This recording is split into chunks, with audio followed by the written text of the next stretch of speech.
Bonjour à tous, l'heure des pros avec une nouvelle semaine qui commence. Nous étions samedi plusieurs millions, scotchés, aimantés, hypnotisés durant de longues heures par ces images jamais vues, par cet hommage monumental, par ce cercueil blanc qui traversait la ville et nos souvenirs, nos tendres années comme les Champs-Élysées, du Mont-Valérien jusqu'en l'église de la Madeleine. Aujourd'hui, Johnny Hallyday sera inhumé sur l'île de Saint-Barthélemy, dans le petit cimetière de Lorient. Comment s'intéresser ce matin à Laurent Wauquiez ou à la Corse, qui rêvent chacun et chacune d'autonomie, sinon d'indépendance? Comment ne pas parler encore et toujours de Johnny Hallyday, de cette journée particulière? L'heure des pros, une nouvelle fois ce matin consacrée à Johnny Hallyday. Et pour en parler autour de la table, bonjour à Charlotte Dornelas. Bonjour également à Gilles Lotte, qui est photographe, reporter, journaliste et qui a suivi, aimé et vécu à Saint-Barth, et vous nous direz dans une seconde pourquoi Saint-Barth. Patrick Mahé, qu'on a pu écouter samedi durant tout l'hommage, durant les obsèques, ancien rédacteur en chef et de Paris Match et de Télé 7 jours pendant plus de 30 ans. Donc vous avez côtoyé, vous avez connu et vous avez écrit... alors vous avez écrit un livre sur Elvis que je présente. Elvis d'ailleurs qui avait un cercueil blanc. Exactement. Également comme Johnny Hallyday. Et j'aurais pu présenter également le livre de Gilles Lotte, qu'on a reçu beaucoup de fois depuis cette semaine, qui s'appelle Le Guerrier. Maurice Safran, merci d'être avec nous, Maurice, et Jacques Séguéla, qui est resté, vous me disiez... moi, j'ai jamais autant pleuré de ma vie devant un poste de télévision. Je crois que ça a duré 3 heures, 4 heures, avec ma femme, la main dans la main. C'est quand même ma jeunesse qui s'enterrait, et joyeusement. Ce qui est formidable, c'est que ce qui aurait pu être une sorte de drame national où tout le monde sentait que c'était un peu une fin. Ça a été une fête de joie. Ça a été finalement le premier show national. Parce que le show, c'était pas Johnny Hallyday, le show, c'était les Français ce jour-là.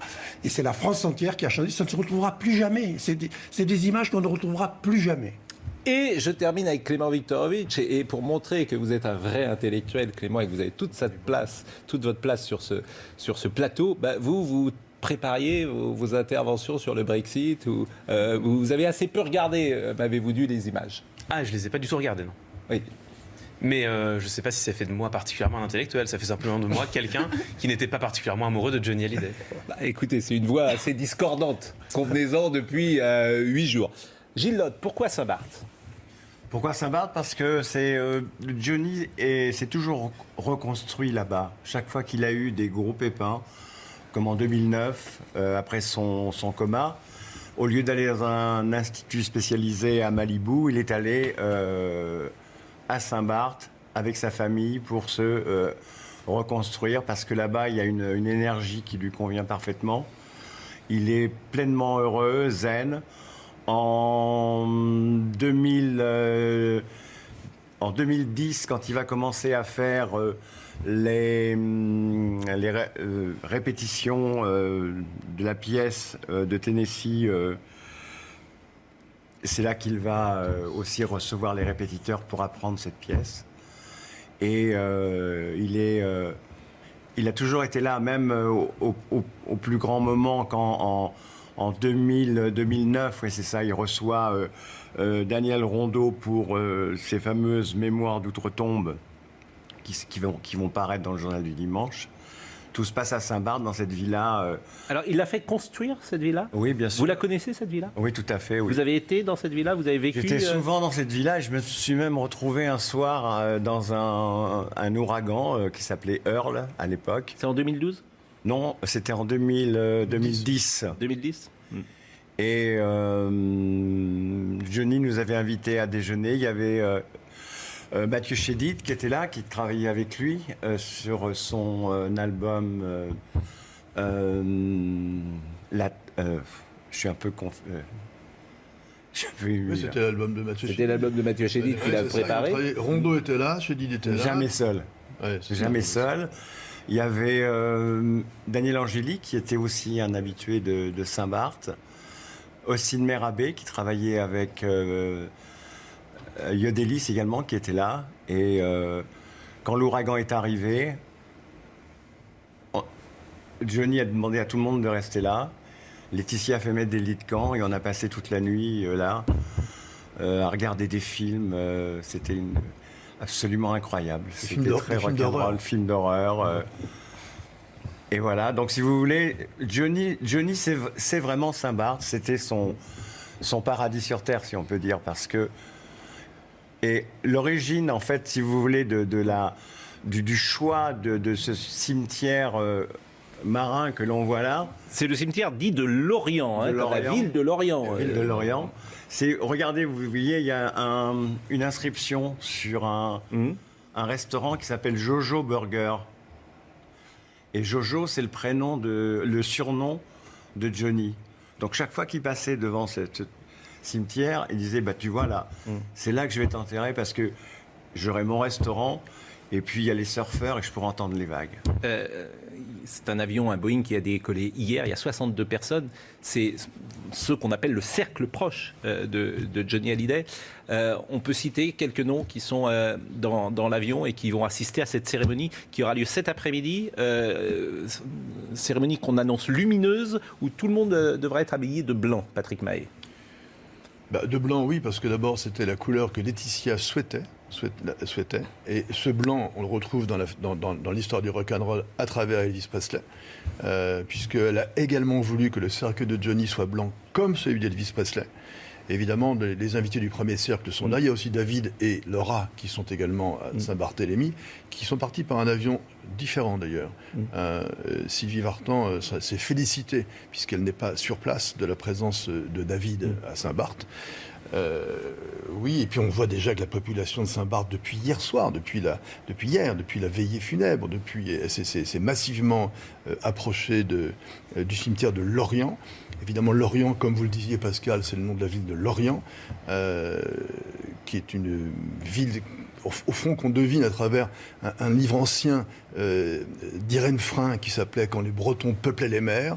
On retrouve d'ailleurs ce rapport immédiat avec la ville de Lorient. C'est pour ça que le cimetière s'appelle Lorient, parce que les Bretons avaient parti de Bretagne pour peupler les mers. C'est les compagnies des Indes, si vous voulez. Les compagnies des Indes orientales, des Indes occidentales. Et en fait, on se retrouve on pourrait être à Port-Louis, à l'île Maurice, comme à Port-Louis en Bretagne. Et là, on est au cimetière de Lorient, dans les Caraïbes. Quand Sylvie Vartan s'est félicitée de la présence de ses enfants, c'est vrai que les images de ce point de vue-là ont coupé court parfois aux rumeurs malveillantes qui existaient autour de Laetitia. Quand on a vu la manière dont Laetitia a serré dans ses bras à la fois Laura et David Hallyday, manifestement, les échanges existent entre Laetitia et les enfants de Johnny Hallyday. Oui, parce qu'on entend tout et son contraire sur ce clan on entend tout et son contraire, vous avez parfaitement raison, Pascal, de le souligner. D'ailleurs, Jean-Claude Camus a précisé qu'il a donné des précisions sur le jour des obsèques, le jour de la mort plutôt de Johnny, où était David, où était Laura quand lui-même s'était retiré de la chambre mortuaire. Bon, mais ça, il va y avoir forcément des explications entre des familles. Vous savez, quand il y a toujours une disparition d'un personnage tutélaire comme cela, il y a toujours des histoires on ne sait pas qui est le plus pro Johnny ou le pro Laetitia ou le pro Vartan ou le pro... Il y a une chose quand même qui m'a étonné, c'est Eddie Mitchell, qui est un proche, et même un très proche, il n'était pas avec le premier cercle, si j'ose dire. Alors, est-ce que c'est lui, dans ces cas-là, qui demande à ne pas être associé au premier cercle, puisqu'il était un invité de la Madeleine et qu'il était avant l'arrivée du cercueil de Johnny, ou est-ce qu'on lui demande de ne pas venir? Est-ce que vous avez cette réponse? Non, on ne lui a pas demandé de ne pas venir, mais Eddie de ne pas venir, de ne pas être associé au premier cercle. Eddie Mitchell, d'abord, c'est le copain de la toute première heure. C'est pour ça que je vous pose la question. J'ai été étonné qu'il ne soit pas dans... C'est l'époque des Et je pense qu'il n'est pas à Saint-Barth, d'ailleurs.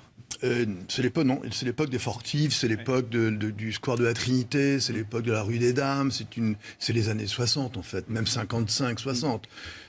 C'est autre chose. Il vit intérieurement la disparition de Johnny, un petit peu comme quand Jacques Séguéla disait tout à l'heure, moi j'ai pleuré pendant plusieurs heures, c'est toute une époque qui est partie.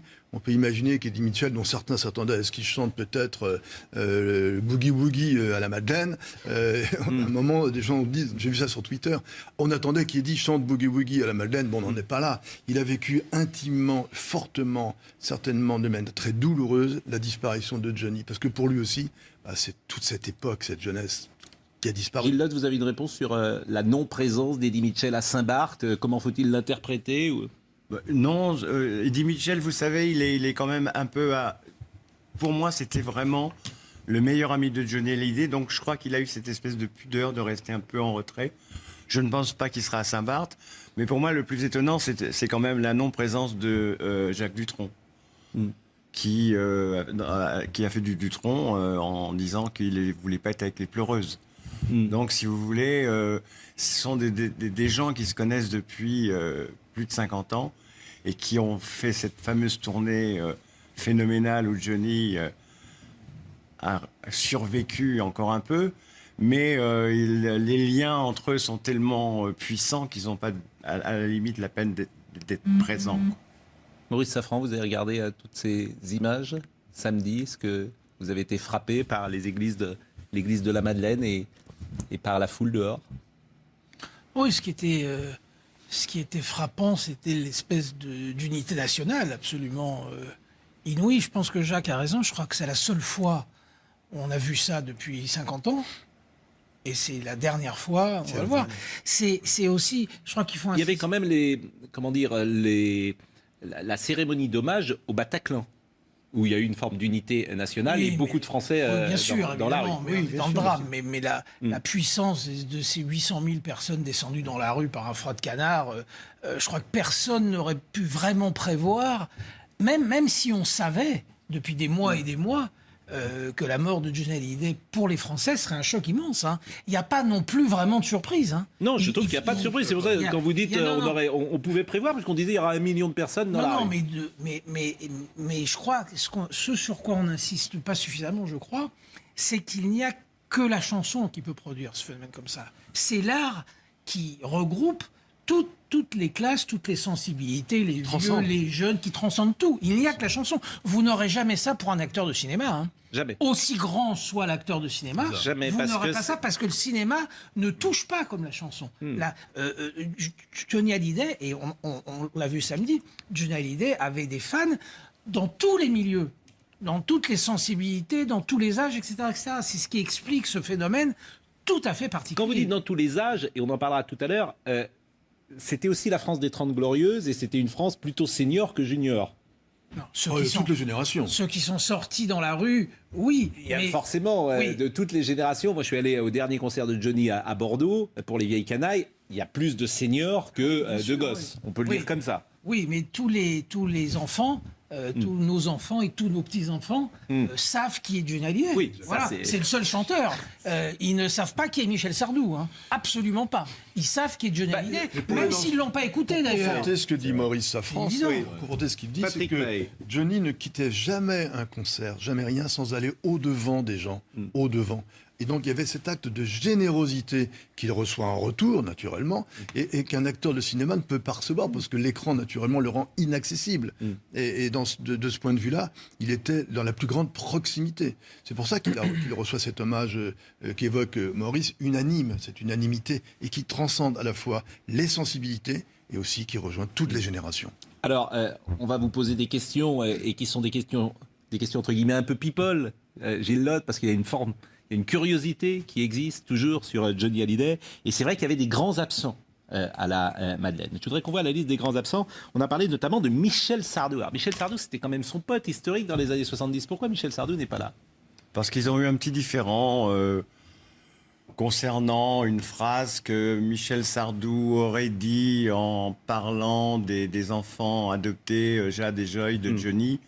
Et en faisant une réflexion un petit peu douteuse, mais qui n'a pas été prouvée. Vous savez, dans le milieu du show business, on dit tout et n'importe quoi. Non, mais comment dire, c'était l'ami intime, Michel Sardou, dans les années 70. Il a été l'ami intime. C'était vraiment bien proche. sûr. Oui, D'ailleurs, il chante en 93, il est sur scène dans le concert du Parc des Princes. Exactement. Oui, tout à fait. Donc là, il n'était pas là parce que donc ils ne se sont pas réconciliés avec le temps. Ils ne s'étaient pas réconciliés, non. D'accord. L'autre absent, alors Jean-Jacques Goldman. Pourquoi Jean-Jacques Goldman n'était pas là? Et Jean-Jacques Goldman, il a écrit. Jean-Jacques Goldman, on connaît bien sa discrétion, sa pudeur, sa timidité et son retrait. Non, Jean-Jacques Goldman, c'est pas étonnant. Alors Michel Polnareff non plus n'était pas là. Il est en Californie, Michel Polnareff. Donc il n'a pas fait le voyage, mais ils sont restés très amis, puisqu'il a quand même envoyé un tweet à Johnny en lui disant, quand il était encore là, retiens la vie. j'ai trouvé très très beau. Et Catherine Deneuve, Patrick Mahé n'était pas là. Alors moi j'ai appris des choses, parce que forcément je suis un peu comme ceux qui nous écoutent. Je lis Voici et Paris Match et depuis toujours, et je m'intéresse à... comment dire, ce sont des idoles, donc on s'intéresse aussi à leur vie amoureuse.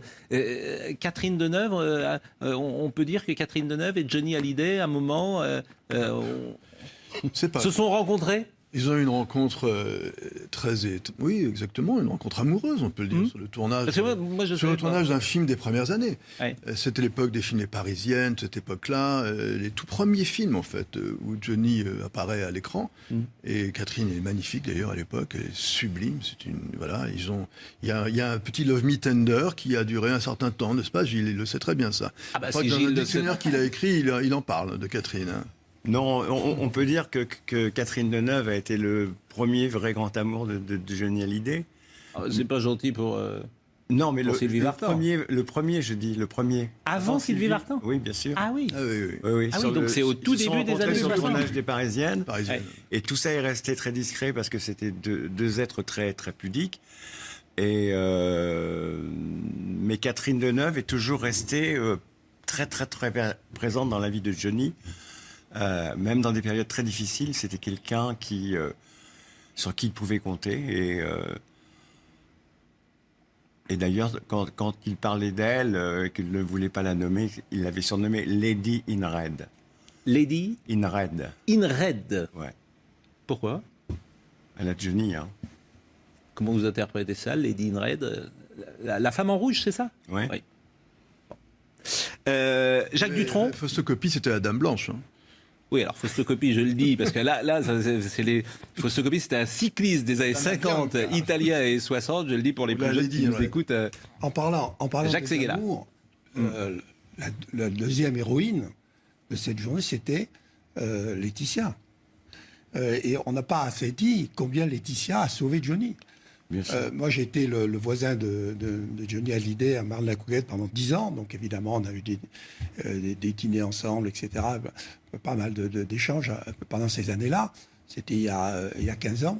Et je me souviens d'un dîner improvisé. Il me dit, écoute, viens, j'ai quelque chose à te montrer. Donc, j'étais à 10 mètres, je traverse. Et j'arrive chez lui. Et il y avait un dîner avec toutes ses femmes et tous ses enfants. Il y a 15 ans. Et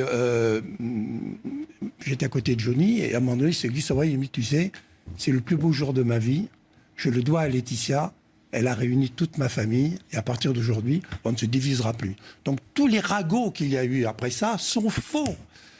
Et c'est Laetitia qui a sculpté finalement la fin de vie de Johnny, qui serait mort bien avant ça, si elle n'avait pas été là.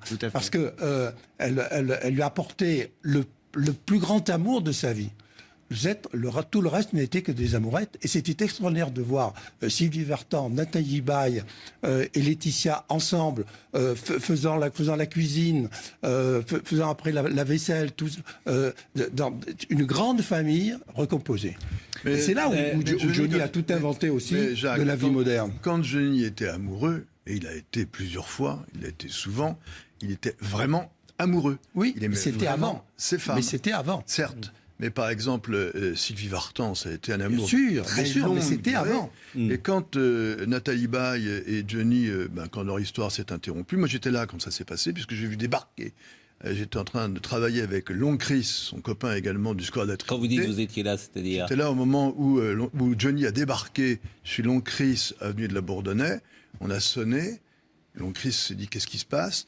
Il a vu arriver, l'ascenseur est monté. On travaillait sur un livre qui s'appelle « La cour du roi » de Long Chris.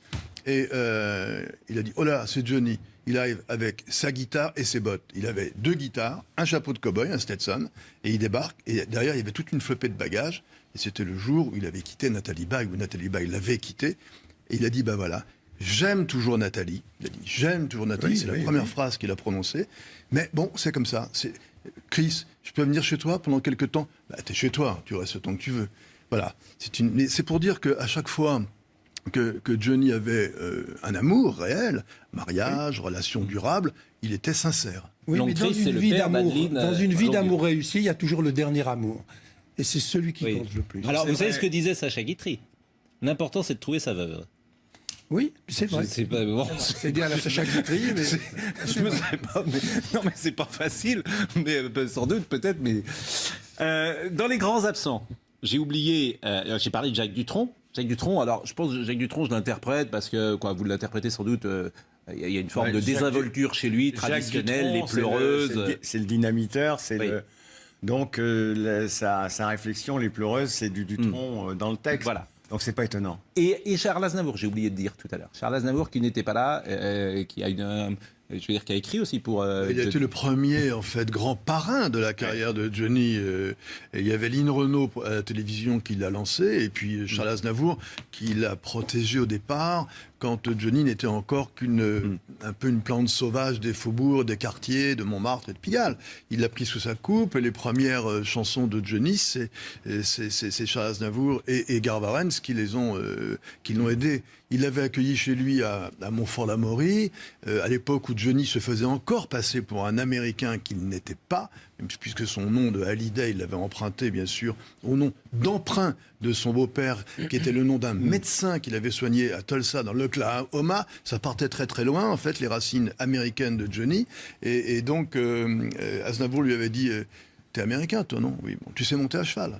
Bah, évidemment, tiens, prends le cheval, là. C'était à Montfort-l'Amaury. Et après, il lui dit, bon, allez, descends de selle, et puis maintenant, assume ton nom, mais vas-y, ou reprends-le, mais dis qui tu es vraiment. Et après, Johnny Hallyday, on a su qu'il était Jean-Philippe Smet, bien sûr. D'ailleurs, c'est Jean-Philippe Smet qui est mort, vous le savez tous, tandis que Johnny est éternel. Gilles Lotte est avec nous, Johnny le guerrier. Si je vous appelle Chachou, Chachou. ça vous dit rien? Personne vous appelait Chachou? Bon, alors Dominique Grimaud me dit n'importe quoi, comme d'habitude. Dominique Grimaud. Il me Non, dit- mais Chachou, c'est pas moi. Chachou, c'est lui. Alors Dominique Grimaud, alors, il est en train de Dominique Grimaud qui nous regarde, m'envoie des SMS en me disant appelle Gilles Lotte Chachou. Mais Chachou, c'est vous. Non, il y a erreur sur la Ah, personne. alors voilà, il me savais fait pas ça passer. de toi. Ça m'étonne pas de Dominique Grimaud. Ça m'étonne pas, il veut me faire passer. Ça vient de Chattanooga Choo-Choo. De quoi? Chattanooga Choo-Choo, qui est une vieille chanson country rock du Tennessee. Voilà. Bon, une dernière chose, people, et après on parlera de polémique, parce qu'il y a des interventions de Jean-Luc Mélenchon, d'Alain Finkielkraut, de Marine Le Pen, de Stéphane Guillon également, et on va en parler dans la deuxième partie. Mais 2 ou 3 choses, parce qu'évidemment, ces villas, je ne vais pas dire elles nous appartiennent, mais enfin, on connaît quand même beaucoup de ces villas. Vous disiez tout à l'heure, vous êtes dans l'appartement de Long Chris. Oui. Bon, Long Chris, c'est le père d'Adeline Blondiot. C'est le parolier de beaucoup de chansons, Gabriel notamment. Oui, mais en l'occurrence, c'est aussi Je le suis né père. dans la rue. Je suis d'accord Et avec c'est vous. aussi le père d'Adeline Blondiot, Bon, il se exactement. trouve qu'il va se marier 2 fois avec Oui, elle. exact, 2 et fois. qu'aujourd'hui, Adeline Blondiot est en. je veux dire, il y a eu des plaintes, même Ils sont en conflit depuis un livre qui est paru dans lequel il y a un petit règlement de compte. Ça arrive dans la vie, ces choses-là, de toute manière. Oui, Bon, ils sont en ça conflit. arrive, mais se Ils marier se sont mariés 2 fois, c'est vrai. Je suis bien passé Non, mais pour le les savoir, accusations parce que- étaient fortes quand même d'Adeline Blondiot. Oui, bon, ça, c'est des règlements de compte, règlements de compte de hockey choral, c'est le rock'n'roll aussi finalement. Hein. Voilà, bon, mais en fait, entre Adeline et Babette est aussi absente. Babette aussi, qui a été sa femme pendant 60 jours, n'est-ce pas, à peu près 2 mois. Quand Mais même. comment on peut se marier pendant 60 jours simplement? Je sais pas, à Las Vegas, ça arrive souvent, on divorce à Reno d'ailleurs après. Ce sont des fêtes, hein. Il y a des gens qui se marient pour la fête. Voilà, bon, ben là c'était avec Babette, c'est plus le cas qu'avec Adeline. Adeline, il y a eu 2 mariages. Le premier, à la manière de Autant n'emporte le vent, en fait, à la Lorada, à Saint-Tropez, où il était un peu en Clark Gable. Et puis le deuxième, à Las Vegas aussi. Je me souviens très bien d'ailleurs de ce deuxième mariage, puisque j'étais à Paris Match à l'époque, et pour le couvrir, on avait fait un cadeau à Johnny. Paris Match avait fait un cadeau à Johnny, et qui était très sympa d'ailleurs, c'était une Harley Davidson. Et au moment de se marier, il a dit « C'est très sympa de m'avoir fait ce magnifique cadeau. Mais vous avez pensé à quoi pour Adeline ?» Et du coup, il y a eu 2 Harley Davidson. On va voir les audiences de ce samedi. Charlotte Dornelas, vous n'avez pas encore parlé. Et vous allez pouvoir commenter ce chiffre absolument incroyable, parce que disait tout à l'heure Jacques Séguéla. Il y a eu alors plus les chaînes info, bien sûr, plus CNews, notamment, qui a fait beaucoup d'audience ce week-end. Et alors ça, c'est les obsèques, il y a 10 millions. Et puis toute la journée, en fait, il y a plus de 20 millions de gens qui ont regardé ces hommages et ces obsèques. Et effectivement, alors moi j'ai été dans la rue avec les gens pour voir cet hommage. Je suis pas intervenue jusqu'à maintenant parce que je ne connais pas ce Johnny dont vous parlez, donc j'écoute avec intérêt. Mais moi, pour le coup, c'est pas ni ma jeunesse ni une partie de ma vie qui s'en va. C'est simplement que moi j'ai découvert en fait ces derniers jours que non mais j'ai découvert ces derniers jours qu'il y avait tout un Johnny Hallyday que je ne connaissais pas réellement, que j'ai découvert là au moment de sa mort. Il y a beaucoup de gens qui disent ça d'ailleurs. Mais en revanche, il est évident que ces chansons, je les connaissais, qu'elles ont marqué des moments de ma vie, ça c'est une certitude, et que j'étais effectivement très émue dans la rue. J'y étais plus par curiosité en fait que pour un amour inconditionnel ou fanatique de Johnny Hallyday, et j'ai été extrêmement émue en fait parce que la communion populaire, c'est Daniel Rondeau ou Philippe Labro, je ne sais plus, qui a employé le mot de communion populaire. C'était exactement ça. Il y avait quelque chose de... Moi, ce qui m'a beaucoup marqué en fait dans cette journée, c'est que les jours qui ont précédé, c'était un peu une célébration du demi-dieu, de l'idole. Et finalement, ce jour-là, Johnny Hallyday s'est présenté dans ce cercueil. Et c'est-à-dire qu'on voit rarement la mort dans notre société quand même. Et là, Johnny Hallyday, le plus grand, il était là, fini, avec ses limites. Et en plus, il a tourné ces millions de gens vers un dieu plus grand que lui, en fait, qui était important dans sa vie. C'est là qu'il a voulu terminer. Moi, c'est ça qui m'a beaucoup marqué, en fait. Et vous avez parlé de joie dans cette journée. Il y avait aussi quelque chose de très paisible. Ne serait-ce que le visage de Laetitia, moi, qui m'a bluffé en fait. Ce côté extrêmement paisible de la femme de Johnny Hallyday. Il y avait une douleur qui était indéniable, mais aussi cet aspect-là. Voilà, c'était une belle journée, moi j'ai trouvé. Sociologiquement, on peut très bien expliquer les choses. Finalement, c'est la rencontre de l'amour et de la durée. Ne compte que l'amour, qui a été finalement la base de toutes ces chansons. Mais dans la durée, Goethe disait, le vrai génie, c'est de durer. Et c'est dans cet amour qui parfois est éphémère, qu'il a su rendre d'ailleurs durable sur la fin, et par cette durée qui n'en finissait plus, il est mort plusieurs fois. Il est mort une première fois avec Sylvie Vartan. Il n'a pas arrêté de mourir. Et cette résurrection permanente qui fait que ça touche les gens au plus profond d'eux-mêmes, parce que c'est le Sphinx, parce que tout le monde espère revivre en permanence. On le survit, le survivant. Oui, et ce que j'ai trouvé le plus incroyable, c'est les 3 présidents de la République qui étaient là au premier rang, juste devant le cercueil, et qui se disaient, mais je n'aurai pas le 10e de cette ferveur pour moi. Vous pensez qu'ils se disaient ça? Mais bien sûr. Mais si j'avais été à leur place, je n'aurais pensé qu'à ça. Je n'aurais pas le 10e. Bon. Jacques, Non, mais bien sûr. ça c'est très étonnant comme pensée quand même de dire tiens, j'aurais pas le même enterrement. Moi, je ne vais plus. C'est un peu autocentré quand même, si vous me permettez. Moi, je ne vais plus aux enterrements parce que j'ai l'impression d'être le prochain sur la liste. Donc déjà, c'est rayé de ma vie. Mais bien sûr. Et quelle leçon d'humilité de se dire finalement, on a été le président de la République, mais l'homme que les Français ont aimé pendant 4 générations, même 5 générations, c'est Johnny Hallyday, c'est pas moi. Maurice Safran. Pas tout à fait la même réaction que Jacques. Ce qui est très intéressant, c'est qu'il y avait effectivement les 3 présidents, le Premier ministre, etc., etc. Et tout pareil. Et que, non mais je parle sur les politiques, là, sur les politiques. Oui. Personne, pour une fois, n'a émis l'idée qu'il y avait de la récupération politique. Pourquoi ? Parce que le mort était beaucoup plus puissant qu'eux. C'est pas une leçon d'humilité. Il n'y a eu aucune tentative de récupération parce qu'ils ne peuvent pas la récupérer. La puissance du phénomène était telle qu'ils étaient 3 parmi d'autres. Voilà, mais Emmanuel Lacroix avait désamorcé les choses aussi parce qu'il avait rendu déjà l'enterrement républicain en parlant sur le parvis et pas à l'intérieur. Non, mais ça c'est une autre. Ça, on va en parler tout à l'heure parce que ça a créé. Non, mais ça n'a créé aucune. Jean-Luc Mélenchon, quand même, qui n'est pas n'importe qui, puisque c'est le représentant de la France Insoumise. Mais le président de la République a choisi de ne pas parler dans l'Église pour respect de la laïcité. Point. D'ailleurs, si vous avez bien remarqué, quand le couple Macron est allé bénir le cercueil, il n'a fait aucun signe, il a juste posé sa main sur le cercueil et sa femme, son épouse, elle a fait le signe. Donc alors ça c'est très intéressant. Extrêmement précis. Oui, mais je suis d'accord avec vous, mais ça c'est très intéressant parce que évidemment, pourquoi il ne fait pas le signe de croix? À votre avis, Madame Macron, pour ne pas choquer les concitoyens. Ce pays est en pleine polémique sur la laïcité. Ce pays est en pleine discussion sur la laïcité. Donc il a fait un choix très précis, ne pas parler à l'intérieur de l'Église et ne pas faire ce signe qui aurait choqué un certain nombre de Français. Eh ben c'est pour on va Malraux. en parler. On Oui, marque Malraux- une page de Malraux publicité. disait, le tombeau des héros et le cœur des vivants. À propos de Jeanne d'Arc. Et c'est- À propos de Jeanne d'Arc. Il parlait à Jeanne bien d'Arc. sûr, il parlait à Jeanne d'Arc. Et c'est ce qui s'est passé ce jour-là. C'est pour ça que chaque signe a un sens. Mais je suis d'accord avec vous et c'est pourquoi on essaye de le décrypter. Ce que dit Maurice est très juste. On tire le fil, si j'ose dire, parce que dans cette cérémonie, il y a énormément de choses à dire. Il y a évidemment la vie de Johnny, mais pas que. Il y a eu beaucoup de... Il y a la nôtre de chacun de nous, quel que Oui, et soit puis l'âge. beaucoup de